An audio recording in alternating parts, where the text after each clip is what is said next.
अस्सलाम वालेकुम स्टूडेंट्स।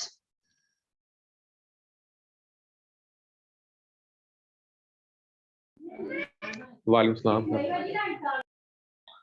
अच्छा, हम डिस्कस कर रहे थे ये टॉपिक क्वाड्रेटिक इक्वेशन और क्वाड्रेटिक पॉलिनोमियल वाला। तो इसको यहाँ तक हमने डिस्कस कर लिया था। ये क्वाड्रेटिक एंड पॉलिनोमियल फंक्शंस का टॉपिक था हमारा। तो पैराबोला जो है ये जो क्वाड्रेटिक इक्वेशन होती है उसका जो ग्राफ होता है वो पैराबोला की शेप में होता है। तो हमने डिस्कस ये किए थी इसकी प्रॉपर्टीज के। अगर पैराबोला जो है ये ऊपर की तरफ ओपन हो रहा हो तो उसे हम कहते हैं कंकेव अपवर्ड। और अगर नीचे की तरफ किसी क्वाड्रेटिक इक्वेशन का ग्राफ बनाया उसमें पैराबोला नीचे की तरफ ओपन हो रहा हो तो उसे कहते हैं कंकेव डाउनवर्ड। और वो पॉइंट जहां से पैराबोला ऊपर की तरफ जाता है या नीचे की तरफ आता है उसे कहते हैं वर्टेक्स ऑफ द पैराबोला।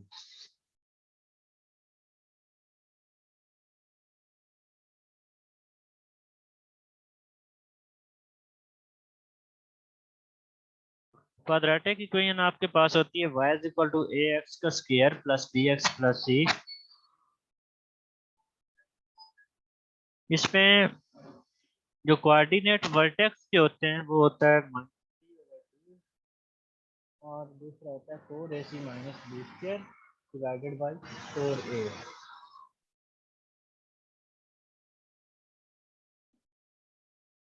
हम पहले डिस्कस कर चुके हैं कि जो रिजल्ट्स हैं कंकेविटी के वो क्या होते हैं। अगर ए पॉजिटिव होगा तो ग्राफ जो पैराबोला का है वो कंकेव अप होगा। और अगर ए नेगेटिव होगा तो पैराबोला का जो ग्राफ है वो कंकेव डाउन।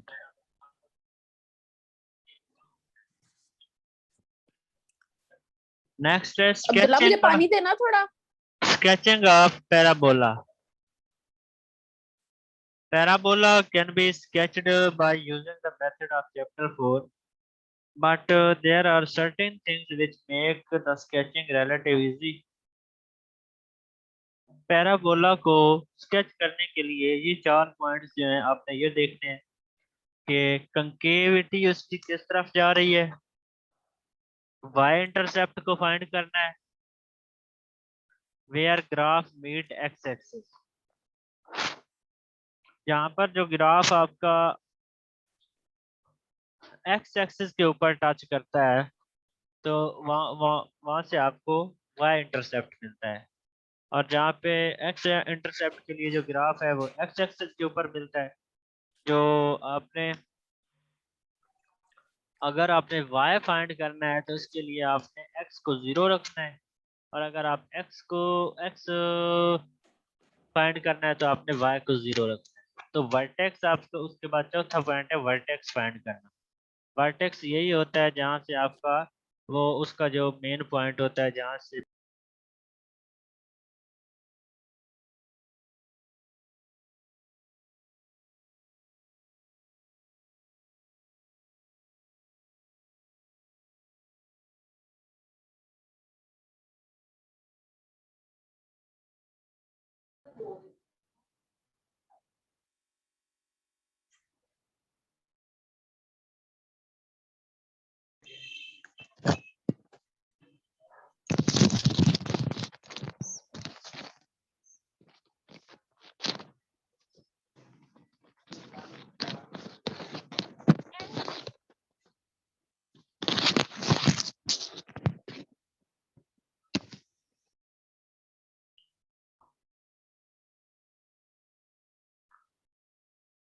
तो हम डिस्कस कर रहे थे यहाँ से वर्टेक्स के ऊपर। तो आगे नेक्स्ट है how to find intercepts.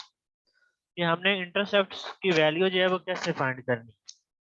Algebraically जो y इंटरसेप्ट है ये ऑब्टेन्ड होता है when value of x is equal to 0। मैंने आपको पहले ही बताया है कि जो y इंटरसेप्ट है वो फाइंड करने के लिए हमने x इंटरसेप्ट को 0 रखना है। और जो x इंटरसेप्ट है उसको फाइंड करने के लिए हमने y को 0 रखना है। Methods to find the x intercept. x intercept को फाइंड करने का क्या तरीका है। intercept of a quadratic equation is determined by finding the roots of an equation. Roots कहते हैं सॉल्यूशन को। तो एक्स इंटरसेप्ट मालूम होता है किसी क्वाड्रेटिक इक्वेशन का उसके रूट फाइंड करके।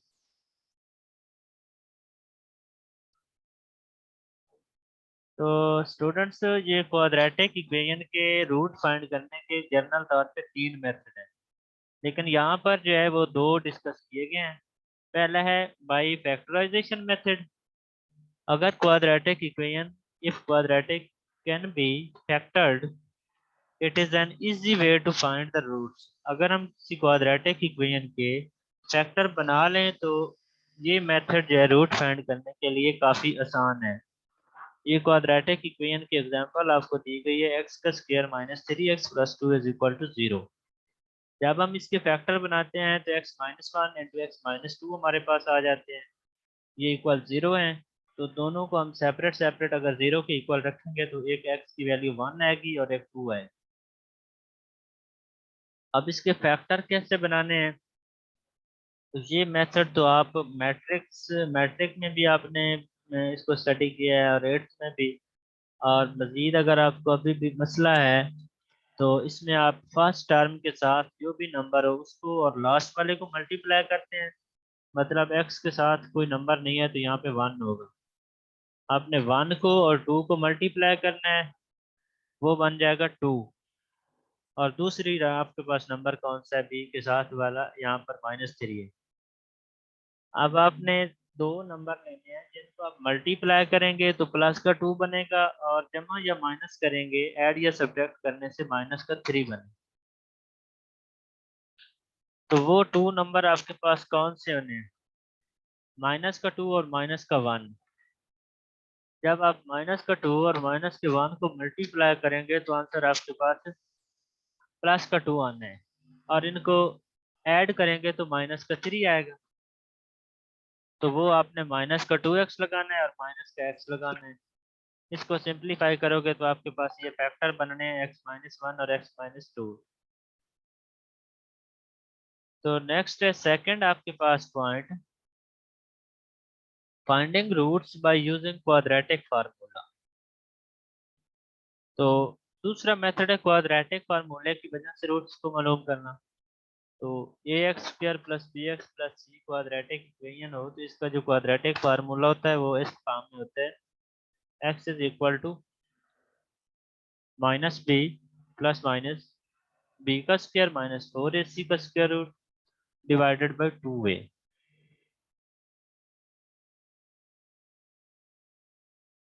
अब हमने वही इक्वेशन ले लिए जो ऊपर जिसके हमने फैक्टर बनाए थे एक्स का स्क्वायर माइनस 3x प्लस 2। इसको आप जनरल क्वाड्रेटिक इक्वेशन जो है A X square plus B X plus C, जब हम उसके साथ कंपेयर करते हैं तो जहाँ पर ए है उस जगह पर ऊपर वाली एग्जांपल में 1 मौजूद है एक्स स्क्वायर के साथ, और जनरल इक्वेशन में बी जहाँ पर है वहाँ पर -3 है और सी की जगह पर प्लस का 2 है। ये वैल्यूज जब हम क्वाड्रेटिक फार्मूले में दर्ज करेंगे, ये जो स्क्वायर रूट वाला है ये क्वाड्रेटिक फार्मूला है, तो हमें यहाँ से एक्स के 2 आंसर मिल जाएंगे। और वो कौन से हैं, 1 और 2 वाले, वो वही आंसर हैं जो हमने पहले फैक्टर्स की मदद से फाइंड किए थे। तो अब हैं क्वाड्रेटिक फंक्शन, इसकी एप्लीकेशंस क्या है। सपोज कर लें कोई आपके पास डिमांड फंक्शन है प्रोडक्ट के लिए, किसी प्रोडक्ट के लिए उसको शो किया गया Q is equal to f of p. Q जो है ये डिमांड है और P जो है ये प्राइस है डॉलर्स के अंदर। टोटल रेवेन्यू जो है वो आपके पास आएगा selling multiplied by selling units और मल्टीप्लाइड बाय प्राइस।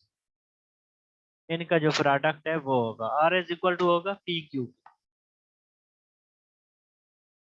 तो डिमांड फंक्शन Q को स्टेट किया गया है in terms of price P। Total revenue can be stated as a function of price R is equal to p q. R equal होता है P Q के, तो हमें Q की वैल्यू ऊपर की करना है। तो यहाँ पर हमारे पास जो प्राइस फंक्शन है वो कैसे है, R is equal to p, q की वैल्यू है एफ ऑफ पी, तो p into f of p ये बराबर होगा p q. F of p की हमने वैल्यू यहाँ पे लगा दी है।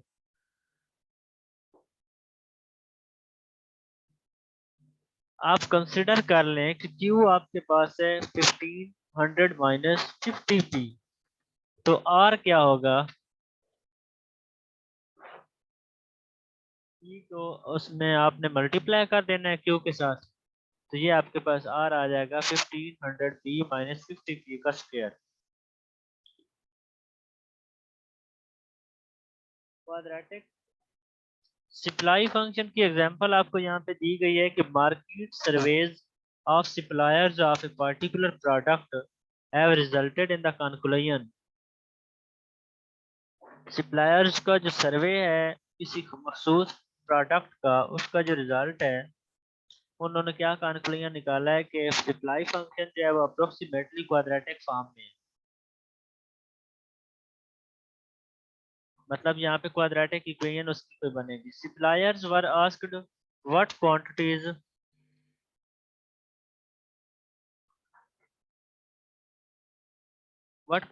they would be willing to supply at different markets। Supplier से पूछा गया है कि वो कौन कौन सी जो क्वांटिटीज हैं मुख्तलिफ प्राइसेस में वो सप्लाई करते हैं।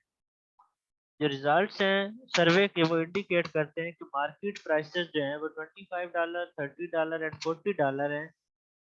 The quantities which supplier would be willing to offer to the market were 11.2, 250 and 600,000 units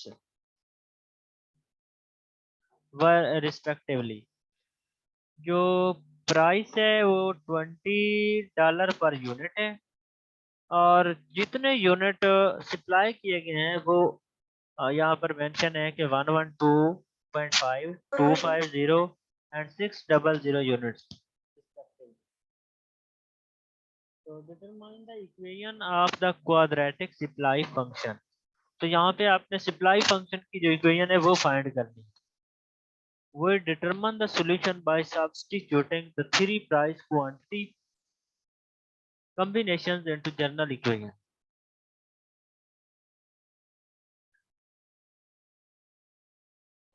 ये आपके पास क्यू एस सप्लाई फंक्शन है जिसमें a p square plus b p plus C,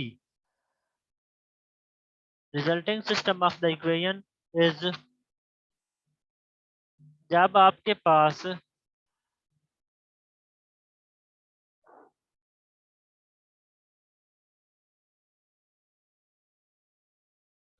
$25 price होगी तो उसके पास उस वक्त आपके पास पी स्क्वायर की वैल्यू क्या नहीं, 625 होनी है, और जो आपके पास यूनिट्स होने हैं वो कितने होने हैं, 112.5। इसी तरह $30 प्राइस पर यूनिट होगी तो उस वक्त आपके पास यूनिट 250 होने हैं, और अगर $40 होगी तो 600 होने हैं। ये इक्वेशंस आपने बना ली।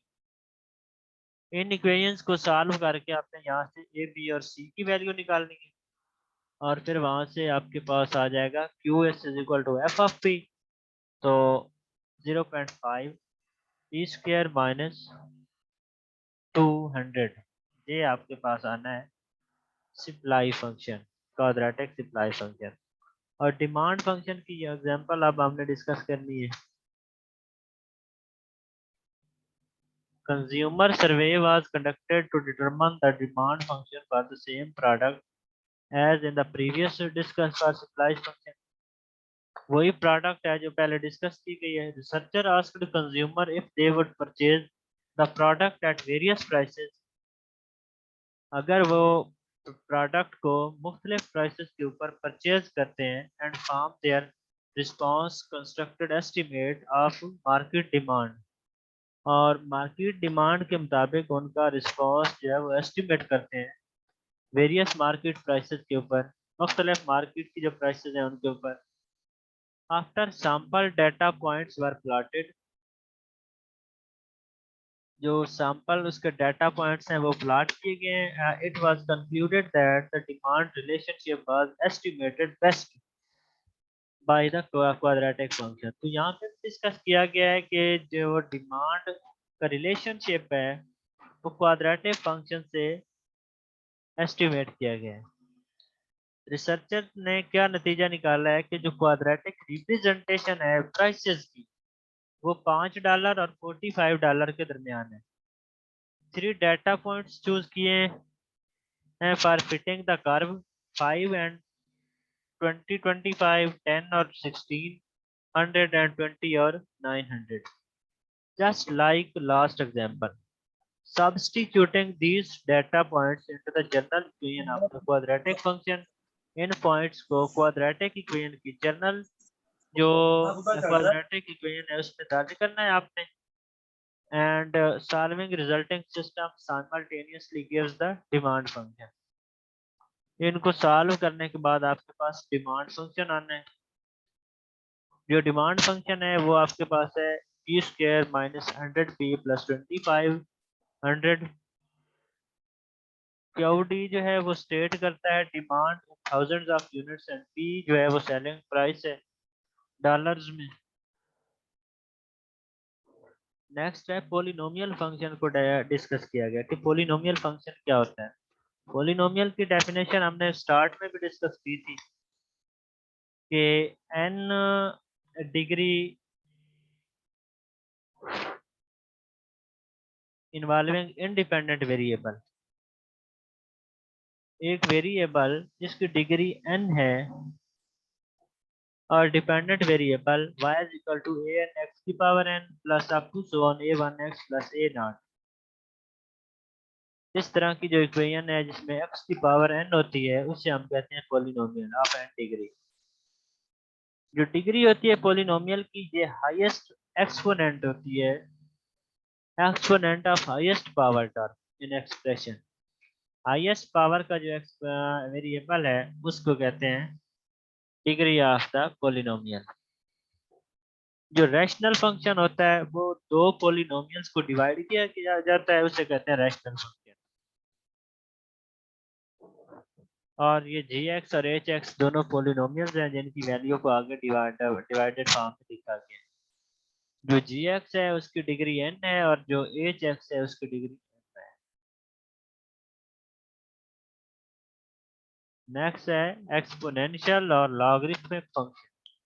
ये पावर प्रॉपर्टीज हैं एक्सपोनेंट और रेडिकल्स की। अगर दो नंबर एक की b की पावर m है और b की पावर n है ये मल्टीप्लाई होते हैं तो ये इक्वल होते हैं b की power m plus n। Powers को सेम नंबर की पावर्स को हम ऐड कर सकते हैं। अगर दो नंबर डिवाइड हो रहे हैं सेम नंबर और उनकी पावर्स मुख्तलिफ हैं तो पावर्स को हम माइनस कर सकते हैं। और अगर b की पावर m की पावर n है तो पावर्स आपस में मल्टीप्लाई होंगी। अगर दो मुख्तलिफ नंबर की सेम पावर है तो हम उसको एक ही पावर में लिख सकते हैं। ये सारे फार्मूलाज आपने लर्न करने हैं। एक्सपोनेंशियल फंक्शन क्या होता है? अगर किसी कांस्टेंट नंबर की पावर में कोई वेरिएबल हो तो उसे हम कहते हैं एक्सपोनेंशियल फंक्शन। जैसे b की पावर x है या 10 की पावर x है ये एक्सपोनेंशियल फंक्शन है। और इसमें b नॉट इक्वल टू 1 होता है और ग्रेटर देन 0 होता है। ये कंडीशंस अप्लाई होती है। आगे आपके पास इसकी कैरेक्टरिस्टिक्स बताई गई हैं कि अगर फंक्शन b की पावर x है और इसमें b की वैल्यू पॉजिटिव होगी तो फिर इसका क्या रिजल्ट होंगे। फंक्शन जो है ये x की तमाम वैल्यूज के लिए डिफाइन होता है और इसकी जो डोमेन है वो रियल से बिलोंग करती है। दूसरी कंडीशन है कि ग्राफ जो है ये इंटायरली अबव एक्स एक्सिस होता है। जब आपके पास b पॉजिटिव होता है तो ग्राफ एक्स एक्सिस से ऊपर होता है और जो रेंज ऑफ फंक्शन है वो पॉजिटिव नंबर होता है। और जो y इंटरसेप्ट है वो 0 1 के ऊपर अकर करता है। x इंटरसेप्ट इसमें नहीं होगा और y की जो वैल्यू है ये अप्रोच करेगी बट नेवर अप्रोच टू 0।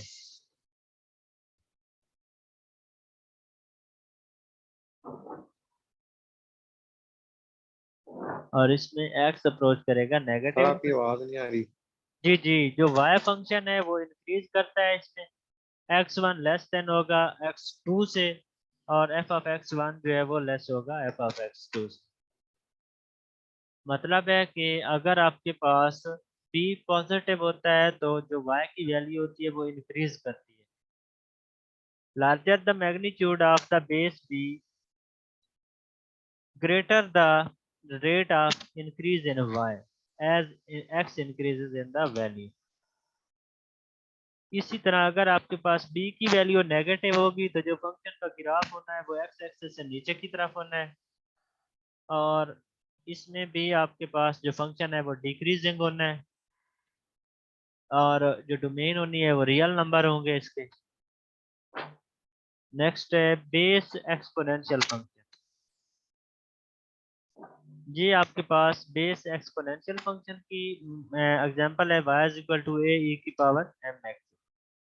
ई इसमें क्या है, ई कोई इरेशनल नंबर होता है।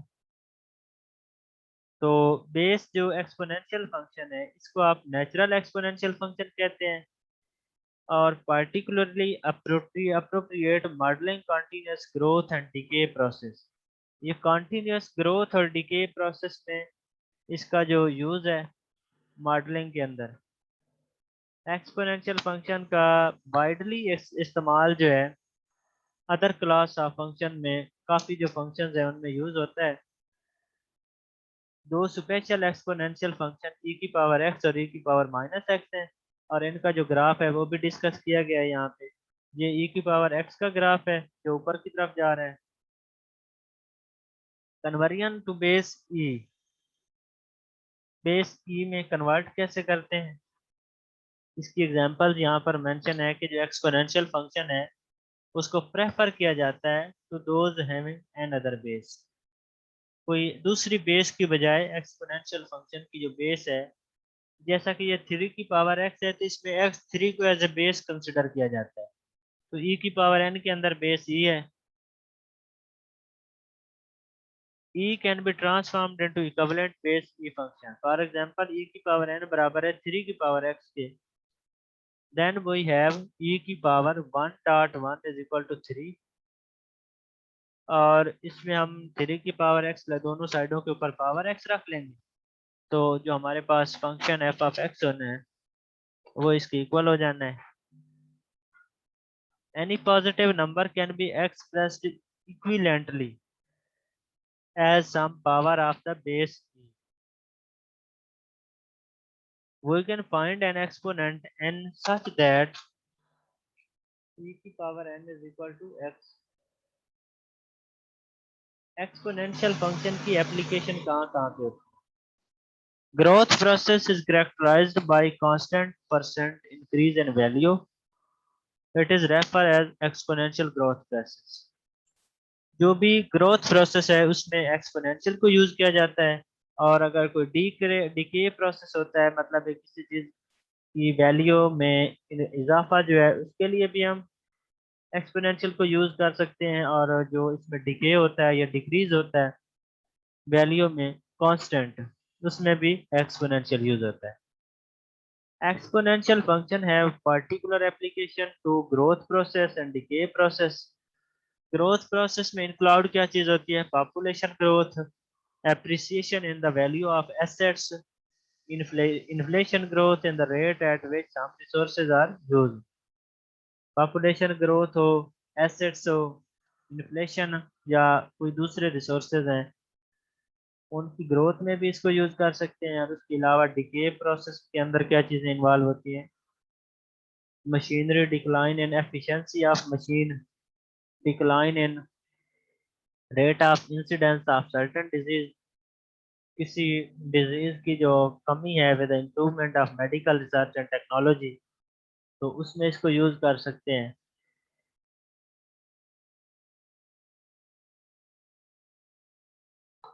नेक्स्ट हमारे पास है example population growth sir process. जी आपकी आवाज आ ही नहीं रही, बिल्कुल नहीं जी आ जी, रही आवाज आपकी। एग्जाम्पल है पॉपुलेशन ग्रोथ प्रोसेस। सर बंद है, आवाज बिल्कुल नहीं आ रही। अच्छा, ये लेक्चर भी अब तो एंड होने वाला है, लेकिन ये ना कोई इशू है नेटवर्क का थोड़ा सा इशू। तो बाकी मैं आपको इसकी जो रिकॉर्डिंग है वो सेंड कर दूंगा। एग्जाम्पल है आपके पास पॉपुलेशन ग्रोथ प्रोसेस की। कोई function v is equal to v naught e की पावर के टी रखा गया है। तो इसमें कांस्टेंट जो है फंक्शन को करेक्टराइज किया गया percentage of increase in value over time. Time के रिस्पेक्ट जो परसेंटेज इंक्रीज है उसको देखना है आपने। तो v को डिफाइन किया गया है, कैपिटल V क्या है, value of the function at t। v not time zero के ऊपर फंक्शन की वैल्यू है। और k क्या है, परसेंटेज रेट ऑफ ग्रोथ के कितने परसेंट से उसमें ग्रोथ हो रही है। और t क्या है, measured time in appropriate units, मतलब इतने सालों के बाद या इतने दिनों के बाद या इतने घंटों के बाद उसमें कितना इजाफा हुआ है ग्रोथ में। मिसाल आपको दी गई है कि population of a country was 100 million in 1990। 1990 के अंदर किसी कंट्री की पॉपुलेशन जो है वो 100 मिलियन थी। और and is growing at constant rate of 4% per year. और वो सालाना 4% रेट के हिसाब से जो है इंक्रीज कर रही थी। तो साइज क्या होगा उसका। यहाँ पर आपने जो 4% है वो आपका क्या है, ग्रोथ रेट के साथ है, तो आपने के की जगह पर 0.04 लगा देना है। और वी नॉट क्या है, 0 है आपका, तो उसमें आपने क्या लगा देना है, 100 उसमें लगाना है। और जो प्रोजेक्ट पॉपुलेशन है फॉर 2015 के लिए आपने निकालनी है, तो टी आपको, तो उसमें 25 साल का गैप है, तो टी की वैल्यू 25 रखेंगे तो आपको पी की वैल्यू मिलेगी 2.271.83। एग्जाम्पल है decay price of a machinery. General form of exponential decay function is v is equal to f of t, v naught is equal to e की पावर माइनस के T. Decay के लिए इसमें minus के t रखा गया है। तो आपने रीसेल वैल्यू फाइंड करनी है इंडस्ट्रियल इक्विपमेंट की। Has been found to behave according to the function f of t. इसमें आपके पास 1 लाख e की पावर माइनस 0.1 टी होना है। अगर आपने ओरिजिनल वैल्यू फाइंड करनी हो तो आप उसमें टी 0 रखेंगे। और अगर आफ्टर 5 ईयर उसकी वैल्यू फाइंड करनी हो तो टी को 5 रख लेना है। तो 0 रखने के बाद आपको ओरिजिनल वैल्यू मिल जाएगी 1 लाख। और आफ्टर 5 ईयर जो है वो आपके पास आ जानी है, टी की जगह पर आपने 5 लगाना है। तो ये $60,650 आपके पास आ जाएगी।